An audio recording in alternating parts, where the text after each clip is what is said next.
Sa mga nagdaang kabanata ay nagbigay ng babala ang sistema ni Zhong Shishan na isang nakamamatay na banta ang natukoy. Ang sistema ay sapilitang nag-trigger ng pangunahing gawain, burahin ang banta.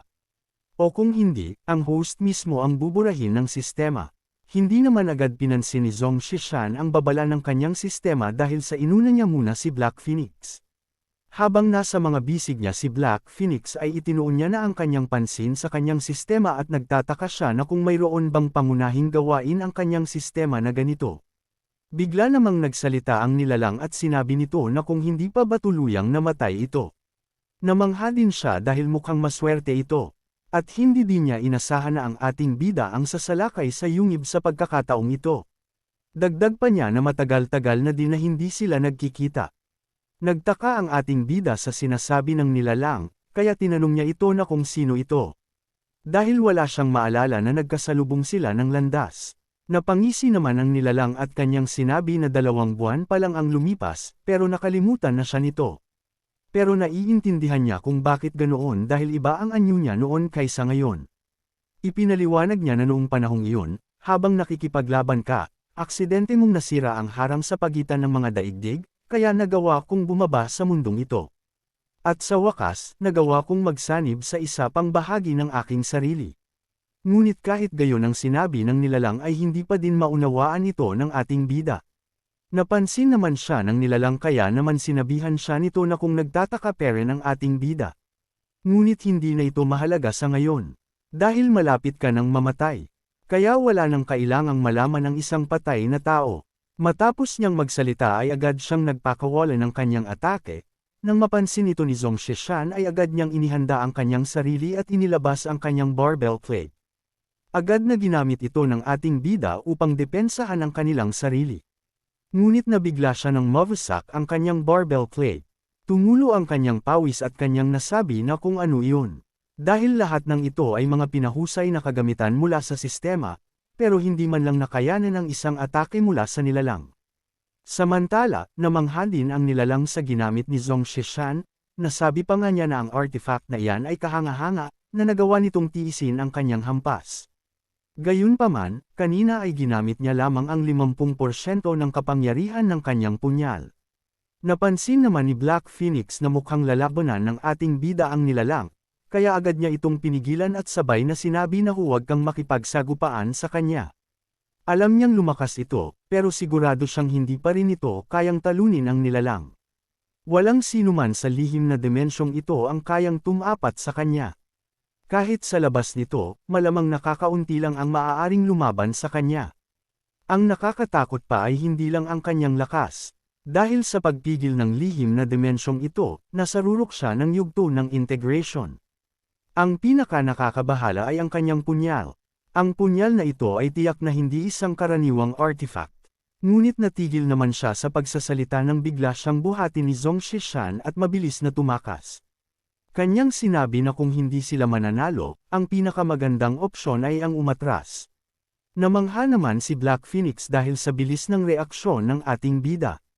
Ngunit napangiti naman ang nilalang at kanyang sinabi na talagang naisip niyo pang tumakbo. Ngunit ang ganitong aksyon ay hindi magiging madali pagdating sa kanya. Inilipat ang eksena sa malaking ulo na kung saan ang babaeng nakamaskara ay naghihintay pa din sa ating bida. Naiinis niyang sinabi na mukhang may isang maliit na dimensyon sa loob ng libingan, na may mga landas na nagkalat kung saan-saan, kaya imposibleng matagpuan siya. Pero iisa lang naman ang labasan, kaya hihintayin niya na lamang ito rito. Ngunit sa hindi inaasahan ay bigla siyang nakaramdam ng killing intent. Kaya agad niyang tinignan ng Derek Sion kung saan nagmamula ang killing intent na ito. Agad niya itong nakumpirma na patungo ito sa lokasyong ito. Ngunit tumulo ang kanyang pawis dahil sa lubhang nakakakilabot na killing intent at nakakabahala ito kahit mula sa distansyang ito. Ngunit upang makumpirma niya kung sino ito ay agad siyang nagmadaling puntahan ito. Ngunit habang patuloy siyang lumilipad ay napansin niya ang mabilis na tumatalon-talon sa matataas na bundok. Sa bilis nito ay agad itong nakarating sa kanyang Derek Sion. Napansin nila ang isa't isa kaya agad silang napahinto. Natuwa naman ang babaeng nakamaskara at kanyang sinabihan ang ating bida na sa wakas ay nahanap niya na si Zhong Shishan. Ngunit sinigawan naman siya ng ating bida na isang tanga. At agad niya itong inutusan na tumakbo dahil may kalaban sa kanyang likuran. Biglang nakaramdam ng matinding takot ang babaeng nakamaskara dahil sa ito ang killing intent na naramdaman niya. Bago pa man niya ito makita ay agad na siyang inatake nito, na hindi niya naman naiwasan dahil sa bilis ng pangyayari. Napamura naman ang ating bida nang makita niya ito dahil sa alam niyang maaring mamatay ang babae.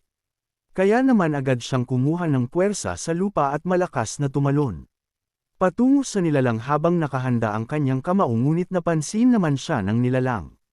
Ngunit bago pa niya makita ng lubusan ang ating bida ay nabitawan na ng ating bida ang kanyang atake, na nagdulot ng malakas na impact dahilan ng pagkasira ng lugar. Matapos ang atakeng iyon ay makikitang napinsala din kamay ng ating bida. Kaya naman imbis na ang nilalang ang mauwi sa ganitong estado ay siya pa ang nasa hindi magandang sitwasyon. Nagsaad ang nilalang na nagawa mong tiisin ang kanyang atake gamit lamang ang iyong katawan, talagang kahanga-hanga ka. Agad naman na lumitaw ang babaeng nakamaskara at nagsalita ito na iyan ay hindi isang karaniwang punyal. Dagdag pa niya na kahit na puno ito ng kasamaan, tiyak na isa itong artifact na nasa antas ng halos walang kamatayan. Kung hindi dahil sa mga limitasyon ng mga batas ng lihim na dimensyong ito, matagal na silang patay. Nagulat naman ang ating bida sa antas ng artifact na iyon. Ngunit bigla siyang nagulat nang huli niya nang maunawaan na ang babaeng nakamaskara ay kanina lang nasugatan ito, kaya tinanong niya ito na kung bakit maayos na ito ngayon. Nagsaad naman ang babaeng nakamaskara na salamat sa 2 makalangit na pildores ng pagpapahaba ng buhay na inihanda ko bago pumunta rito. Hanggat hindi malubha ang mga sugat, kaya kung gumaling agad. Nang marinig ito ng ating bida ay agad niyang sinabihan ito na heto, bigyan mo rin ang manok na ito, mukhang malapit na itong mamatay. Ngunit agad naman na inilayo ito ng babae at kanyang sinabi na napakahalaga ng pil na ito. Agad naman siyang sinabihan ng ating bida na tatanawin niya ito ng utang na loob. Napaisip naman ng babae at kanyang sinabi na mukhang katanggap-tanggap ang kondisyong ito. Kaya agad niya nang inihagis sa ating bida ang kanyang pil. Agad na sinalo ito ng ating bida at pinasalamatan niya ang babae. Ngunit sa hindi naman inaasahang pagkakataon ay biglang lumitaw ang nilalang sa kanyang likuran. At sarkastiko nitong sinabi na kung nakalimutan na ba siya ng mga ito. Tumulo naman ang pawis ng ating bida dahil sa nakalimutan niya nga ang nilalang na ito. Ngunit sa kabutihang palad ay agad na hinarang ng babae ang malakas na atake ng nilalang.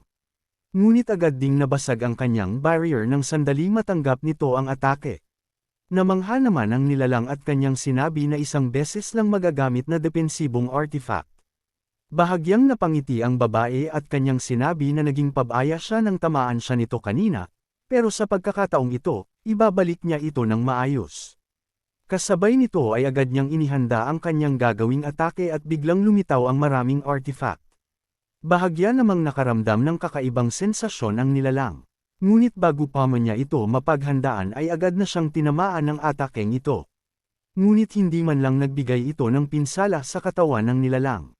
Sarkastiko ding sinabihan ng nilalang ang babae na kawili-wili ang ataking iyon. Samantala inilipat ang eksena na kung saan tahimik na nagko-cultivate si Little Moon. Sa mga puntong ito ay malapit na siyang mag-breakthrough, kaya nagbibigay na ng pahiwatig ang kalangitan para sa tribulation niya. Nasabi din niya na kung iyon ba ay isang thunder tribulation. Ang pagsipsip ng apoy ng daw ay talagang naging malaking pakinabang sa kanyang cultivation.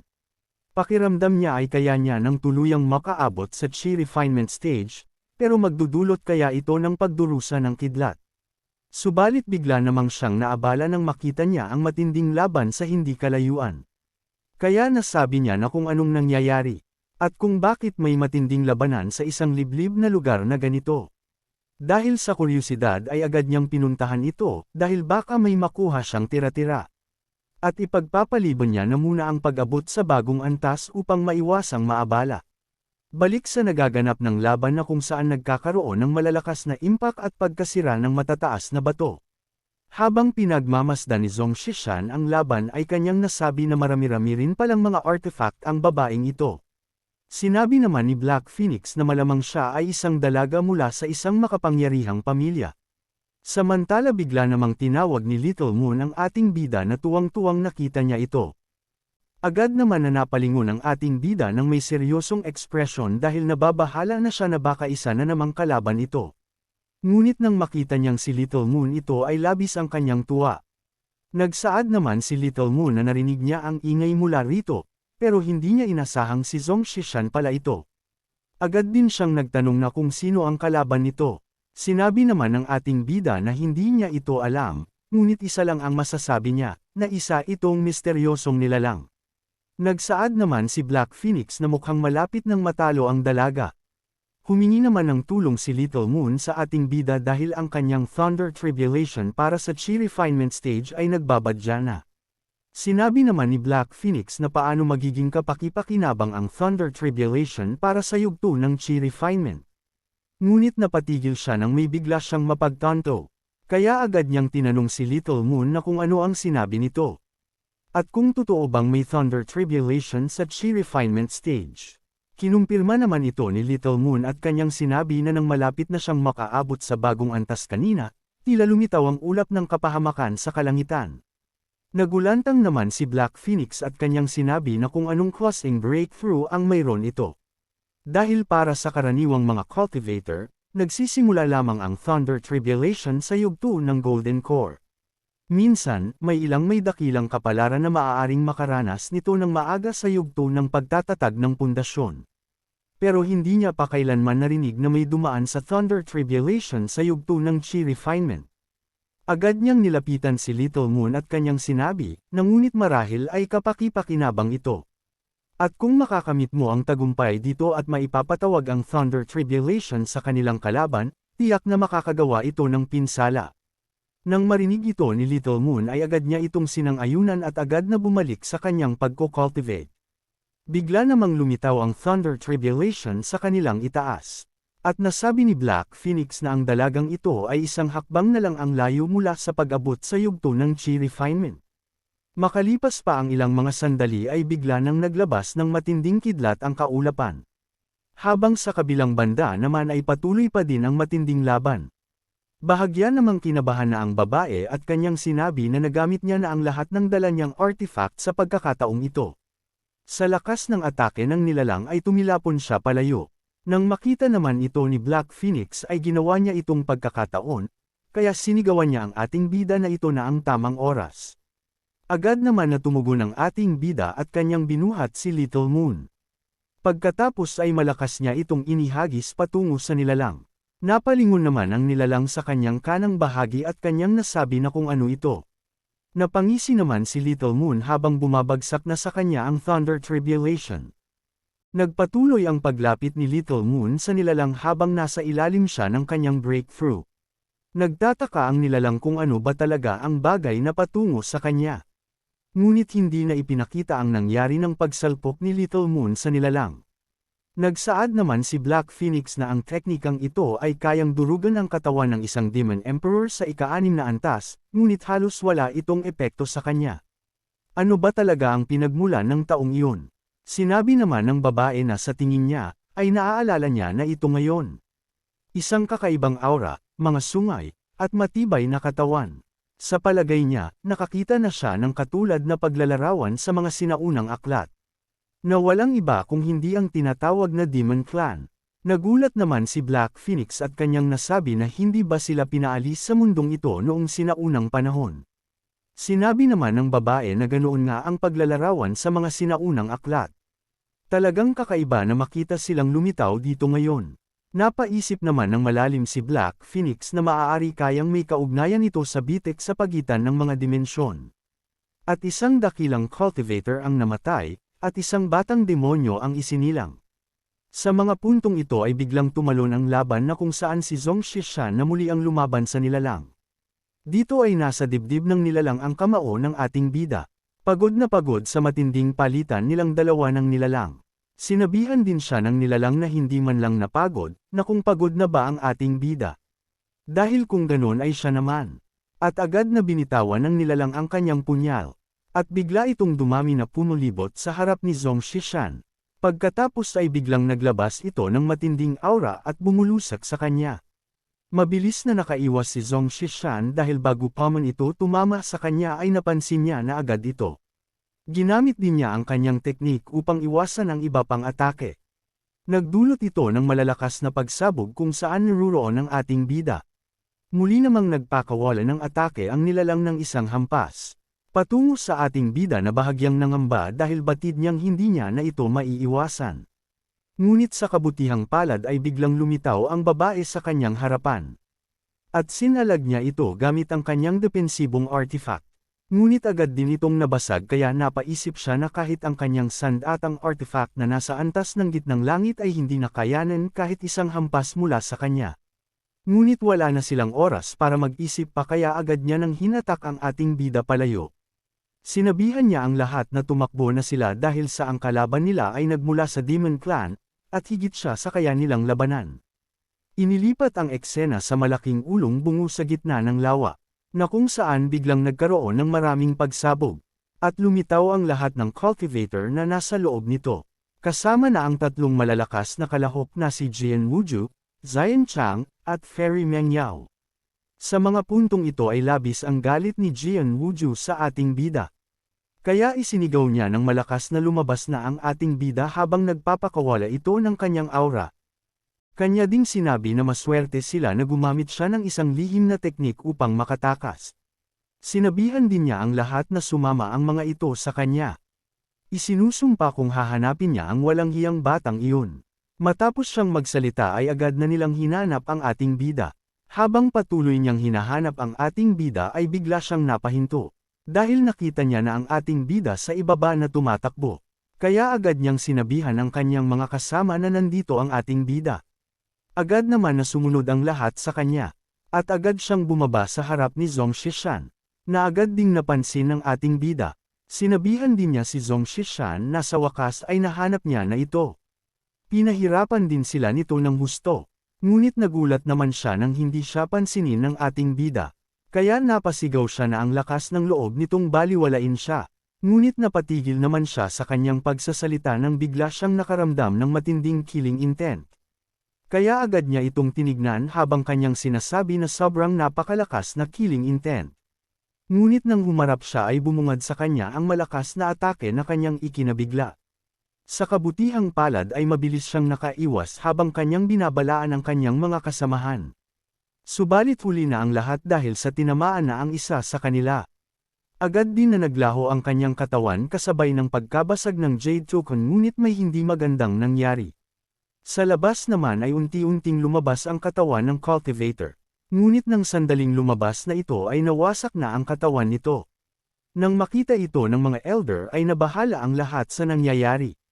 Dahil sa patay na ang cultivator, nagtanong si Sect Master na kung hindi ba na-activate ang formation ng nagliligtas sa buhay ng kompetisyong Jade Token.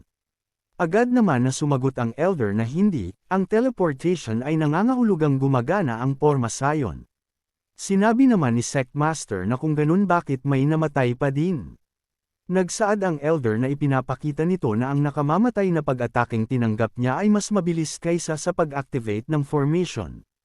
Ngunit hindi dapat kayang maabot ng isang cultivator ang yugto ng body integration sa ganitong antas. Kaya bahagya siyang kinabahan at napatanong na kung ano ba talaga ang nangyari sa loob ng Secret Realm. Balik sa loob ng Secret Realm na kung saan bahagyang nagkaroon ng katahimikan ang lahat. Maya-maya pa ay nagtanong na ang ating bida na kung namatay ba ito. Sinabi naman ni Jian Wuju na sa kanyang paghatol, patay na siya bago pa man siya may teleport.